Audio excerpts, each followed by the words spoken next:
राधे राधे समस्त को आम घर आम बगीचा चैनल को स्वागत। भोदेवी सर्प कलु मते स्वभाव छाड़ी केमते आज एक स्वभाव व प्रकृति उपरे एक सुंदर कहानी उपस्थापना करुछि। भावुछि आपण मानक हृदय को निश्चित ये कहानी छुईब। ताले आसंतु आज शुणिबा कहानी स्वभाव व प्रकृति उपरे। थरे नदी भितरे स्नान करिबा परे जने साधु बाबा सूर्य देवता को तर्पण समय देखिले जे एक बिच्छा जल स्रोत रे बही जाउची। तेणु बिच्छा को बंचाइबा पई से एहाकू उभय हाथ रे आंजुळा करी पानी सहित जेतेबेले कूल रे छाड़िबा पई चेष्टा कले बिच्छा खूब जोरे तांकू कामुड़ी देला। बाबा कष्ट रे चित्कार कर उठिले, तत्क्षणात बिच्छा को पानी रे छाड़ी देले।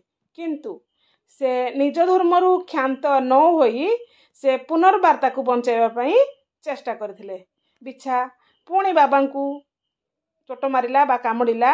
बाबा जंत्रणा रे चित्कार कले, आह आह एमती चित्कार कले, किंतु से निजर उद्यम छाड़िले नहीं। से बिच्छा को बंचाइबा पई बारंबार चेष्टा जारी रखिले एवं बिच्छाटी बारंबार बाबा को दंशन करुथुला। शेषरे बहुत चेष्टा करिया परे बाबा बिच्छाटी को कूल को आनी तांकू उद्धार कले। एहा तांकर जड़े शिष्य नदी कूल रे थाई समस्त दृश्य देखुतिले। से गुरु को पचारले, गुरुदेव। शिष्य कहले, जेतेबेले से बिच्छाटी आपण को बारंबार आघात करुथुला आपण ताकू अनेक थर बंचाइबा पई चेष्टा कले कोन नाही? तापरे साधु बाबा एक मृदु हस सहित कहले, बश्च